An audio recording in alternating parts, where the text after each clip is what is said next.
religion exhibits a property which I call universalization. That is to say, it spreads in two distinct ways. One is it wins converts into their own folds, therefore remains a religion all the time. But it cannot remain a religion because it is the truth. So it tries to spread in a different way, which I call secularization.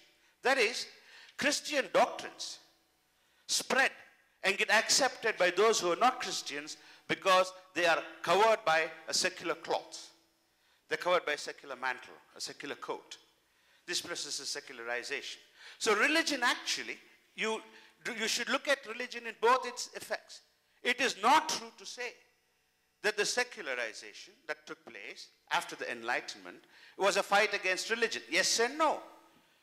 It was a fight of a secularized form of religion against, and even that not religion, against Catholic Christianity.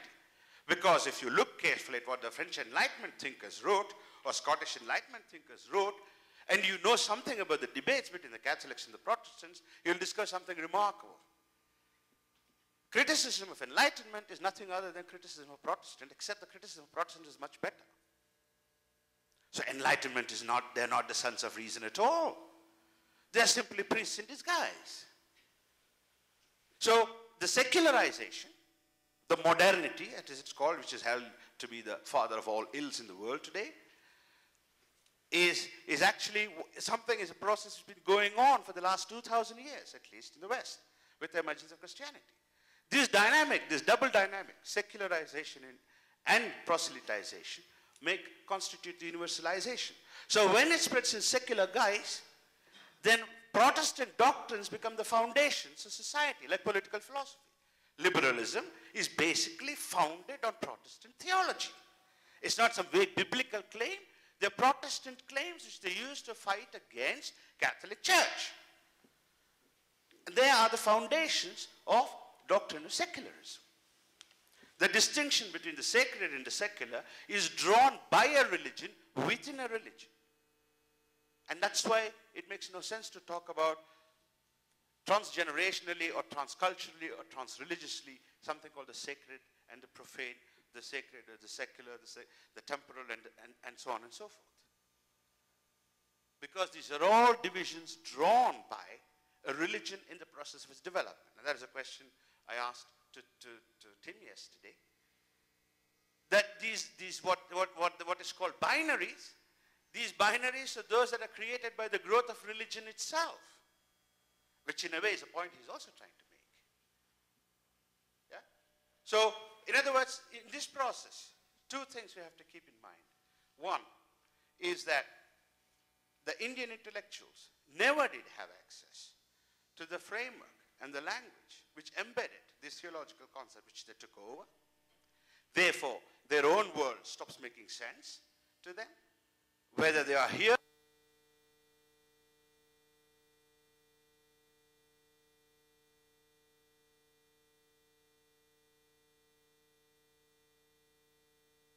it has nothing to do with anything they have experienced. They all want to build sanitized Christian, basing themselves upon Christian models, or Jewish models, or Muslim models, build a Hinduism there. And trust me, it won't last long. It's just going to disintegrate. You already see it. The second generation kids of the first generation RRI parents do not make sense of Hinduism, cannot make sense of Hinduism. And they will not. Nobody buys that nonsense that is sold there. So this is because they are not able to reflect on their experience. They cannot reflect on their experience because the language they have made into their own is preventing them access into their own experience.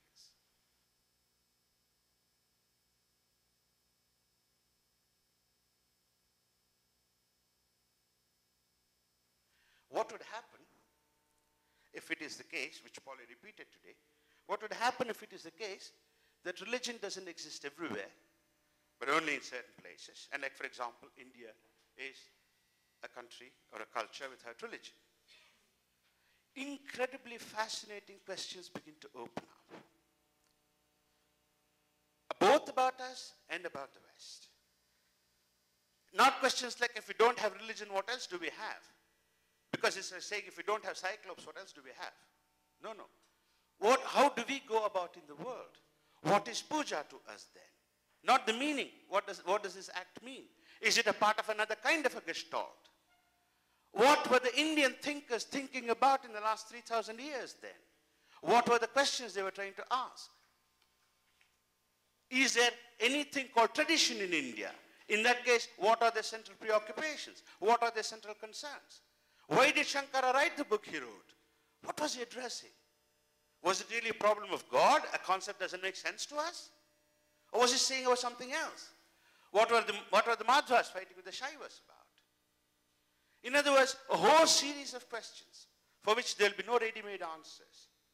And it will allow you at last to look at your own world without this filtering layer which is preventing access to your experience. So what would happen if India were not to have a religion?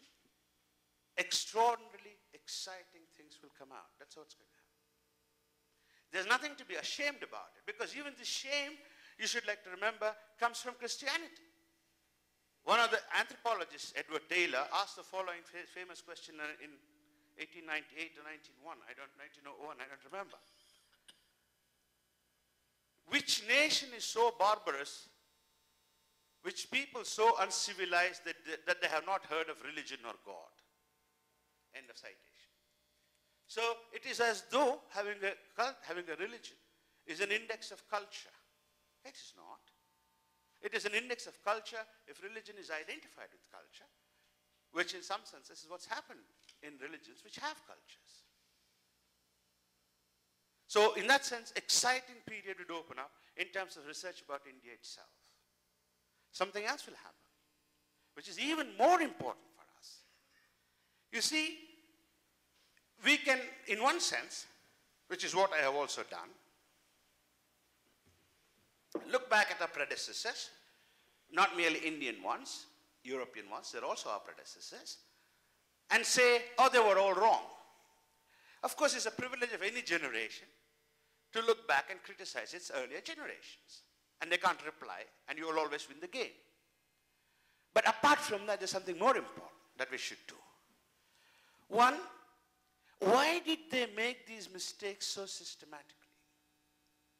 What does it tell us about their culture, about their experiential world? We must be very thankful to their mistakes because we're standing on their shoulders. Thanks to Orientalism today, we can try and figure out why Europe produced Orientalism. If it was not for them, we would not have a question to ask. So we can start fruitfully studying the Western culture by asking questions about what, for example, if Balu were to be dropped in 17th century England, he would have said exactly the same stupid things, but in a less interesting way. Not what he's saying now, but what the 17th century people said. None of us would have spoken any differently in 17th century England than how they spoke. So we can understand from their mistakes what we consider as mistakes, ask pointed, probing questions, and begin to understand the Western culture itself. So we must be very thankful that Orientalism exists. By all means criticize to identify the faults, but then go further. Namely, where does this fault have its root in? So that way, what will happen if it transpires that we don't have religion? We will begin to rewrite social sciences, my friends. That's what we'll be doing. Our understanding of human beings, society, and culture changes, and changes so profoundly that it will be intellectual revolution on a grand scale which the world hasn't seen since the revolutions in the natural sciences. So what is at stake here is not a definition, is not a word, is not a concept, but it's about one simple thing. Could we have a glorious intellectual future which allows us to understand ourselves and other cultures better? Or are we going to endlessly reproduce the trash which they have now been reproducing for more than 300 years? Ladies and gentlemen, I thank you.